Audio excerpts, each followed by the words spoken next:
देखियो आज हंस ने मोती થી સુધાયા યો કઈ યો ડોકરી થારે ઝાડ નીચે દેખ યો એક અણવિદ્યો મોતી હે वो મને દઈ દે તું સાથ ચાલી રે હે તું હે જતરે ये मोती लागी वटा बाद हंस तू फूल सीधी मेरी आ पूरी એવા અહીં ધર્મરાજા ડોકરીની ભિક્ષા લીધી ડોકરી વહુને જો દેખ હવે જો ધર્મરાજાની વાત કહેવે તો ચાંદીરા પહાડ આવે ગધરા ચાંદ સૂરજ ઝાડુ ટોપલો ચડાવો કોરી ટોપલી મેં બને આવે તો પીલા કલરનો સૂરજ ઝાડો બીજો ટોપલો ચડાવજો ડોકરી ટોપલી મેં તીન શેર બને આવે તો બીજો પીલા કલરનો વેશ બીજો સવા મહિના 6 મહિના રે ધર્મરાજા રી વાત કીજો ધર્મરાજા ડોકરીનો સત રાખ્યો જસો સૌતો રાખે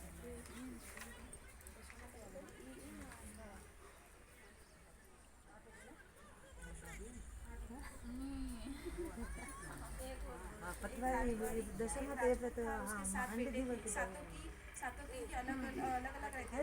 बड़े 6 ही भाइयों की बहुएं तो जो छोटी छोटी थी सबसे बूढ़ी जब दशा माता का दिन आया सातों में पूजा करने गई तो 6 ने तो मन ही मन में दशा माता से आशीर्वाद मांगा और सातवें जोर से कहने लगी कि हे दशा माता मेरे पति जो उज्जैन नगरी के राजा हो और मैं वहाँ की रानी हूँ चाहूँ और मेरा कुंवर जब कच्चे सूत में बंधा मोतियों का हार तोड़े तो 6 देवरानी जेठानी खम्मा रानी जतन खम्मा राजा का जतन उठाए जब जनिया वह बात सुनती है तो उन्हें बहुत गुस्सा आता है और सब खूब उसको पीटते हैं जब वह घर जाकर सो जाती है उसका पति आता है और पूछता है कि आज त्योहार के दिन तू क्यों सो रही है तब वह सारी बात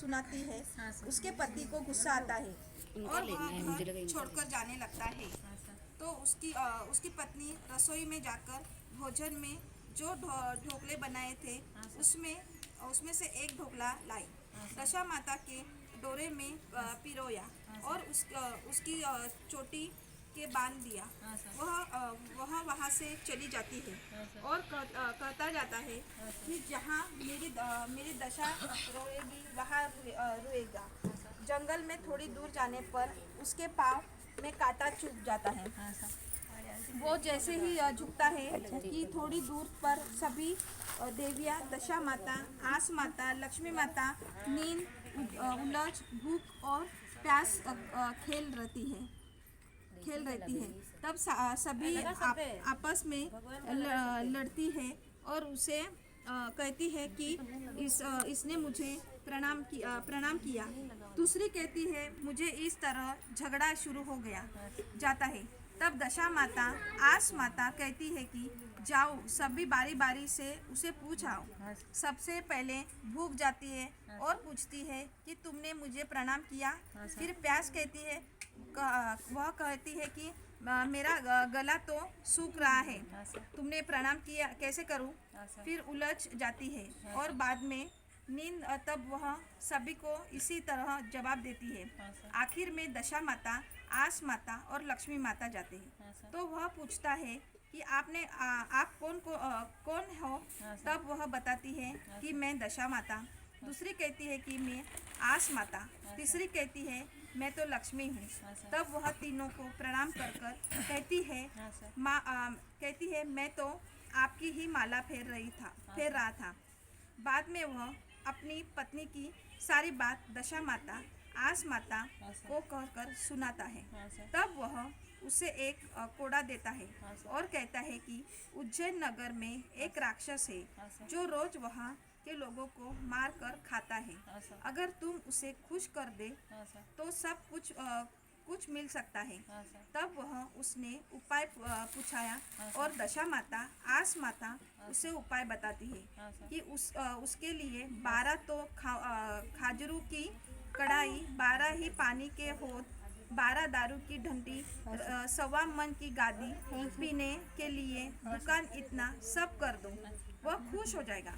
वह वहाँ के राजा के पास गया और उसने कहा, मैं एक दिन के लिए राजा बनना चाहता हूँ।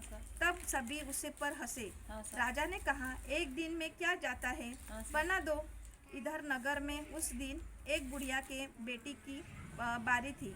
बुढ़िया के वहाँ जाते ही और बुढ़िया को कहता है कि आज उसके बेटे की जगह वह जाएगा।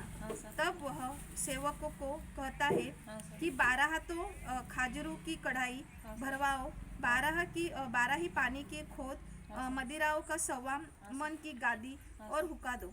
सभी सेवक कहते हैं कि एक दिन गद्दी पर बैठ इतना हुक्म चला रहा है, पर कर देता है। वह राक्षस के आने से पहले सभी तैयार करवा दो तो। और बुढ़िया ने बेटे की जगह सो जाती है। जब राक्षस आता है और देखता है कि 12 खाजरू की कढ़ाई भर वह फटाफट खाने लगता है। आगे बैठता तो पानी के होदे भरे हुए होते हैं। पानी पीता है और सोचता है, आज तो जरूर कोई करामती राजा पाट बैठा है। थोड़ा आगे जाता है तो मदिरा पड़ी होती है। खूब पीता है तो उसे स्तुति आने लगती है। तो देखते ही 1.25 मन की गादी लगी हुई है। वह उस पर जाकर बैठ जाता है कि वो न हो जाए तो जरूर कोई करामती राजा पाट पे बैठा है, तो मैं उसे जाकर आशीर्वाद दे दूंगा।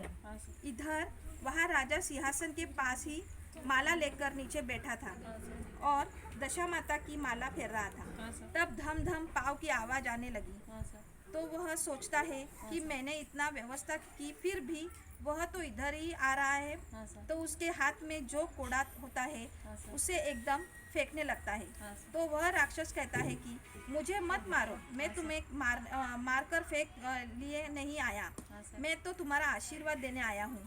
और वह राक्षस आशीर्वाद देकर चला जाता है। वह उज्जैन नगर का राक्षस बना जाता है। थोड़ी दिन के बाद बीतते हैं और उसे याद आती है कि मैंने तो यहाँ आराम से ही हूँ और मेरी पत्नी नहीं किस हालत में होगी। उधर उन्होंने भाइयों के भी अन्न धन के लाले पड़े। वह भी अपने भाइयों के बारे में पता लगाता है। तब उसे पता चलता है कि उसने कुछ खाने पीने को नहीं है।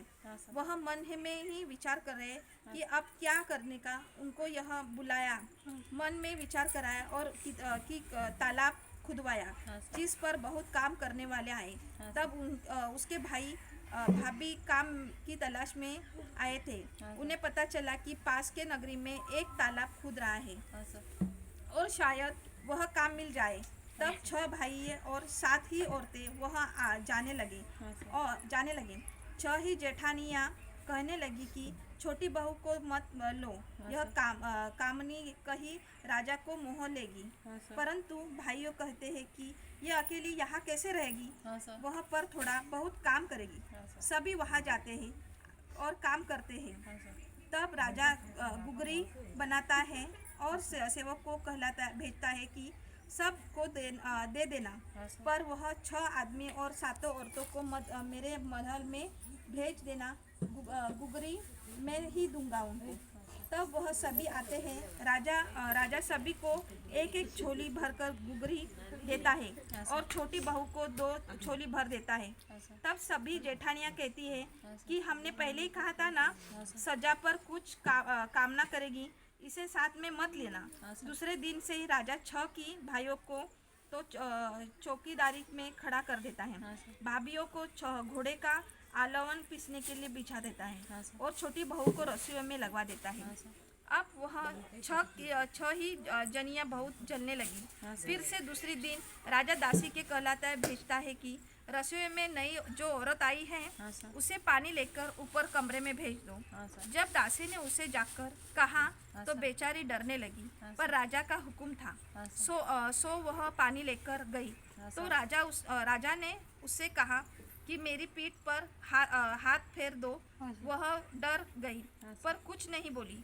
जैसे ही वो पीठ पर हाथ फेरने लगी तो उसको नजर चोट के ढोटले पर पड़ी और बाई तरफ कोड़े का निशान बन दिया। हाँ सर। औरत के आँख में पानी आया। हाँ सर।